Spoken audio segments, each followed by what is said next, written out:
धार्मिक आस्था और विश्वास का एकमात्र चैनल रतनगढ़ धार्मिक। Please subscribe and like this channel. नमस्कार, हमारे इस YouTube चैनल के अंदर आपका बहुत बहुत स्वागत है। मैं रतन वर्मा और ये धार्मिक चैनल है। कई दिनों से आज मैं वीडियो बना रहा हूँ और आपको पता है कि भी लॉकडाउन चल रहा है। लॉकडाउन के अंदर वीडियो तो मंदिरों के अंदर पूजा पाठ तो सब बंद हो रही है और बड़ी मुश्किल के अंदर हम सब लोग हैं।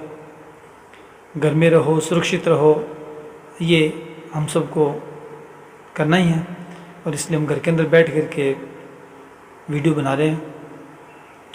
आज मेरे दिमाग में बात आ गई, मैंने कहा चलो जी आज आपको बे माता की कहानी सुनाते हैं। ये बे माता की कहानी जो है मेरी बुआ जी जो है वो मुझे सुनाती थी कभी।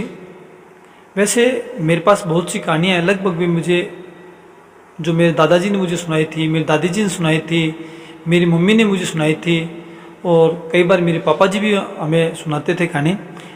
लेकिन पापा जी से मुझे आज भी डर लगता है, उनसे दूर बैठते हैं। लेकिन मम्मी सुना देती थी और आज भी सुनाती है मम्मी कहानियाँ। बे माता की कहानी जो है इस प्रकार है।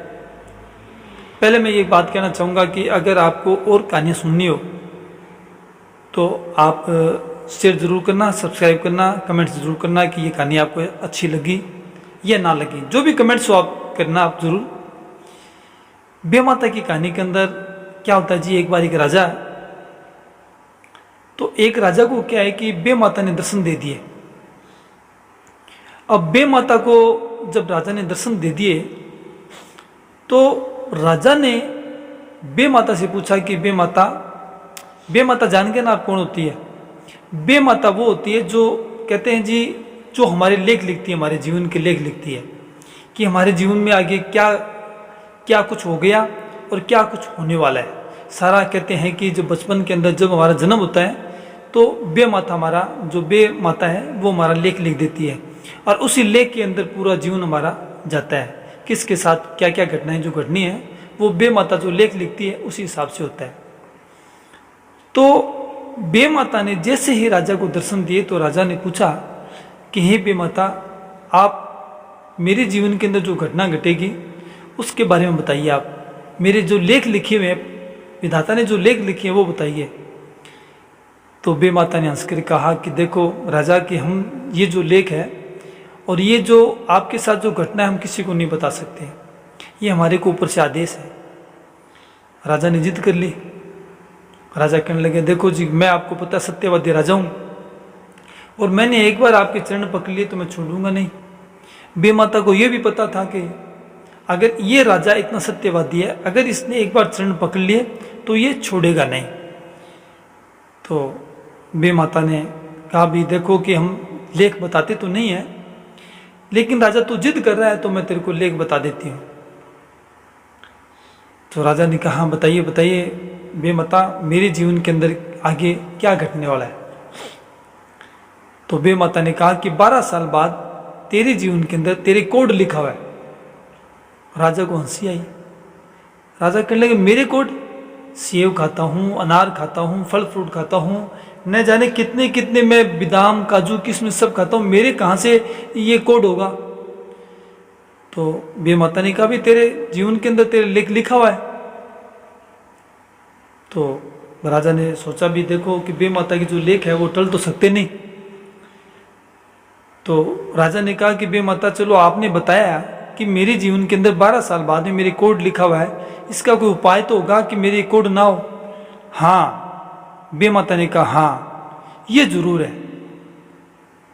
जीवन के अंदर मैं तेरे को 5-4 काम बताऊंगी, अगर वो 5-4 काम अगर तू नहीं करेगा तो तेरे जीवन के अंदर जो ये जो घटना जो घटने वाली है या जो तेरे जो लेख लिखे हुए हैं वो नहीं होंगे तेरे, यानी तेरे कोड नहीं होगा।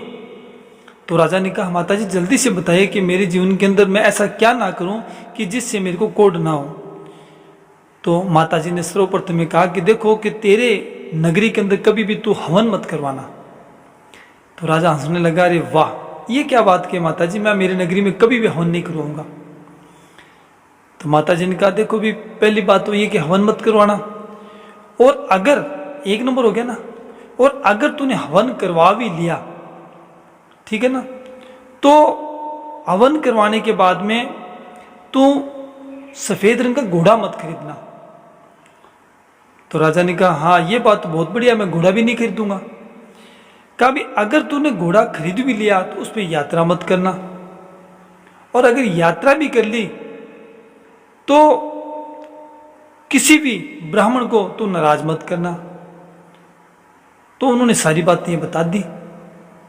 तो राजा ने कहा भी मैं एक भी काम ऐसा है जो नहीं करूंगा। ठीक है जी। समय निकल गया। समय निकला, निकलते चलते चलते चलते चलते चलते चलते चलते चलते 12 साल बीत गए। 12 साल बीत गए। 12 साल बाद में नगरी के अंदर काल पड़ गया।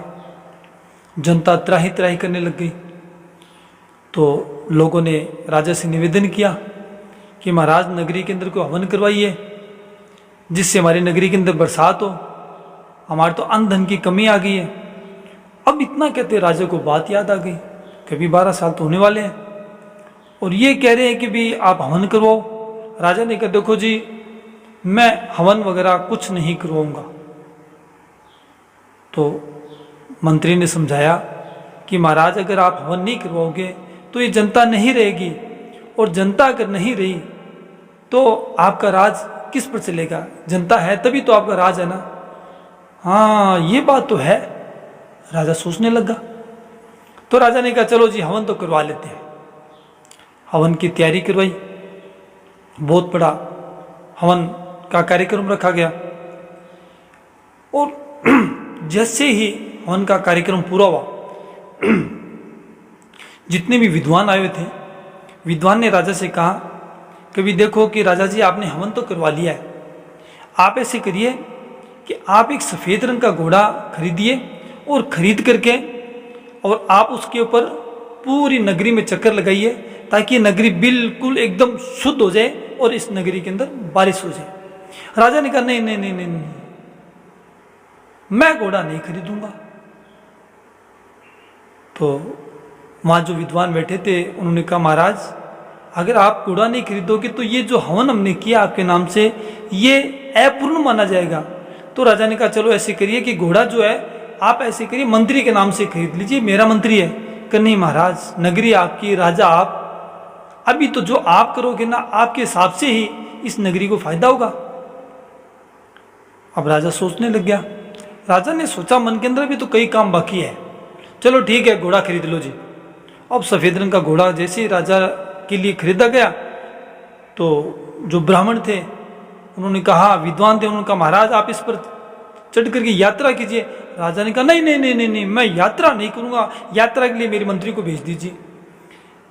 अरे भाई राजा जी आपने हवन करवाया है, आपके नाम से हुआ है, आप नगरी के राजा हो, अगर आप इस पर यात्रा करके पूरी नगरी के चक्कर नहीं निकालोगे तो ये हवन का जो कार्य है वो अपूर्ण माना जाएगा।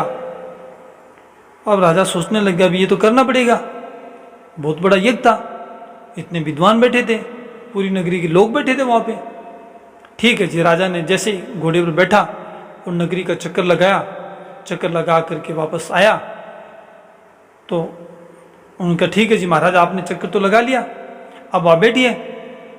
तो वहां आमने सामने ब्राह्मण बैठ गए।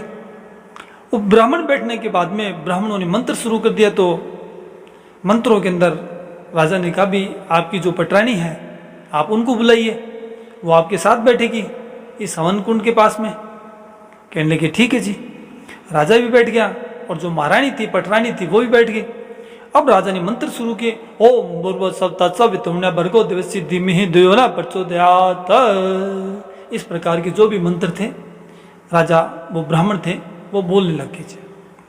बोलते बोलते बोलते बोलते कई ऐसे मंत्र आएगी जिसके अंदर शरीर स्वस्थ होता है, आंखें स्वस्थ होती है, कान स्वस्थ होता है, पैर स्वस्थ होते हैं, शरीर एकदम हष्ट पुष्ट होता है। इस प्रकार के मंत्र बुलवाते बुलवाते जैसे एक ऐसा मंत्र आया जो रानी के मुख से बुलाना था।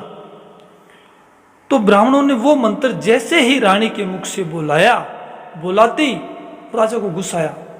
राजा चिल्लाया कि ब्राह्मण आप ये क्या कर रहे हो, ये मेरी पटरानी है, और आप ये मंत्र मेरी पटरानी से बुलवाते हो, आपको शर्म नहीं आई?